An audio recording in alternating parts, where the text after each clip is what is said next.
اور یہ امت کا المیہ ہے کہ فرمان رسول کے ہوتے ہوئے کہ آقا نے فرمایا ہے کہ دو چیزوں سے آپ جو ہے وہ ہلاکت سے بچ سکتے ہیں، قرآن اور عطرت، قرآن اور عطرت، قرآن اور اہل بیت اطہار۔ لیکن یہ عجب امت کے بعض فرقے ہیں، بعض لوگ ہیں، بعض اپنے آپ کو سکالر سمجھتے ہیں، وہ بس کہتے ہیں کہ ہمیں قرآن ہی کافی ہے، بس قرآن ہی سے ہم جو ہے اپنی ہدایت لے سکتے ہیں۔ قرآن سے ہدایت تب ملے گی جب قرآن کے وارثان، قرآن کے جو حقیقی مفسرین ہیں، جنہوں نے قرآن کی حقیقی تفسیر کر کے ہمیں بتانا ہے، ان سے قرآن کو نہیں لیا جائے گا،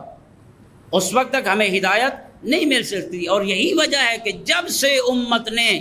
ان ہستیوں کے دروازے کو چھوڑا ہے جن ہستیوں سے صحیح معنی میں ذالک الکتاب لا ریب فیہ کی ہمیں تفسیر ملنی تھی، جن ہستیوں سے ہمیں الف لام میم کاف ہا یا عین صاد ہا میم عین سین قاف جیسے رموز قرآنی کی تفسیر ملنی تھی، جب ہم نے ان ہستیوں کے دروازے کو چھوڑ دیا تو اس وقت امت جو ہے وہ مختلف قسم کے گھٹا ٹوپ ظلمت کے اندھیروں میں جو ہے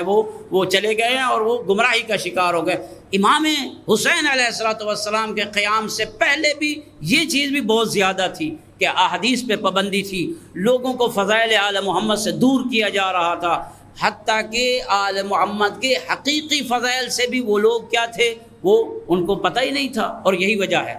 کہ حاکم شام کے انتقال سے ایک سال پہلے 60 ہجری میں اس کا انتقال ہوا، ایک سال پہلے یہ چیزیں جو ہیں وہ زمینہ ہموار کی کربلا کے واقعہ کے لیے، ایک سال پہلے مولا امام حسین علیہ السلام حج پہ تشریف لے کر گئے اور ان کے ساتھ کافی ان کے چاہنے والے اور ماننے والے تھے۔ جب آقا جو ہیں وہ مینا میں پہنچے ہیں، عبداللہ ابن عباس ان کے ساتھ تھے، عبداللہ ابن جعفر ان کے ساتھ تھے، بنی ہاشم کے کافی لوگ ان کے ساتھ تھے۔ ان کو کہا کہ جتنے بھی میرے چاہنے والے ہیں ان کو جمع کیا جائے۔ مینا پر جمع کر کے آقا نے اس وقت فضائل علی ابن ابی طالب پہ خطبہ دیا اور ساتھ اپنا منشور بھی بیان فرمایا، چونکہ آقا علم امامت سے جان رہے تھے کہ کب میری اس تحریک کا قیام ہونا ہے۔ آقا نے اس وقت فرمایا اما بعد فإن هذه الطاغیہ قد فعل بنا و بشیعتنا، یاد رکھو میرے چاہنے والو، یہ جو اس وقت ظلم و جور کرنے والا بیٹھا ہوا ہے حاکم شام، اس نے ہمارے ساتھ، آل محمد کے ساتھ، ہمارے شیعوں کے ساتھ بہت کچھ کیا ہے۔ ما قد رأیتم، آپ اپنی آنکھوں سے دیکھ رہے ہیں، وعلمتم وشہدتم، جانتے بھی ہو اور آپ خود اس کے گواہ ہو، ہمارے کتنے چاہنے والوں کو اس نے شہید کروا دیا ہے۔ فرمایا وإنی أريد أن أسألكم، اور میں آج آپ سے ایک سوال کرتا ہوں، ان صدقت، تو اگر میں اس بات میں سچا ہوں، فصدقونی، پھر آپ جو ہے وہ میری تصدیق بھی کرنا، ان کذبت فکذبونی، اگر میں اس بات میں جھوٹا ہوں تو مجھے آپ جھٹلا سکتے ہیں۔ پھر اس کے بعد آقا نے وہ چند فضائل علی ابن ابی طالب علیہ السلام بیان فرمائے یاد رکھو، کیا آپ نہیں جانتے ہو کہ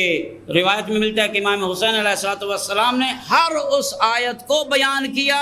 جس آیت میں آل محمد کی فضیلت تھی۔ ما ترک الحسین شیئا مما انزل اللہ فیہم الا تلا، حسین نے ہر اس آیت کی تلاوت کی جس میں آل محمد کی فضیلت تھی، ہر اس روایت کی تلاوت تھی جس میں ان کے باپ، ان کے بھائی حسن اور ان کی فضیلت بیان ہوئی تھی۔ اور آقا نے چند فضائل بھی بیان فرمایا اے میرے ساتھی اور صحابیوں،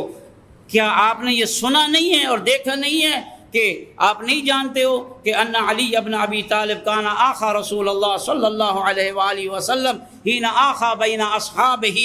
آپ نہیں دیکھ رہے ہو، آپ نہیں جانتے ہو کہ رسول نے علی کے ساتھ مواخات قائم کی تھی جب انہوں نے، باقی صحابہ نے ایک دوسرے کے ساتھ مواخات قائم کی تھی اور رسول نے یہ فرمایا تھا انت اخی وانا اخوک، تو میرا بھائی ہے اور میں تیرا بھائی ہوں، فی الدنیا والآخرہ، جانتے ہو؟ ساروں نے مینا میں بیٹھ کر کہا بلا یا ابن رسول اللہ، ہاں فرزند رسول، ہم اس کو جانتے ہیں۔ پھر حدیث منزلت کو بیان فرمایا، پھر فرمایا کہ علی کے بارے میں یہ فرمایا انا مدینۃ العلم وعلی الباب، یہ متعدد احادیث فضائل علی ابن ابی طالب مولا امام حسین علیہ السلام نے بیان فرمائی۔ اور پھر ان سے جب اقرار اور اعتراف لے لیا، پھر آقا نے فرمایا پھر یاد رکھو کون ہے اس وقت جو رسول کی سیرت اور سنت پہ صحیح طور پر عمل کر رہا ہے؟ فرمایا وہ بس میں ہی ہوں، اس وقت میں ہی ان کے دین کی پاسداری کرنے والا ہوں۔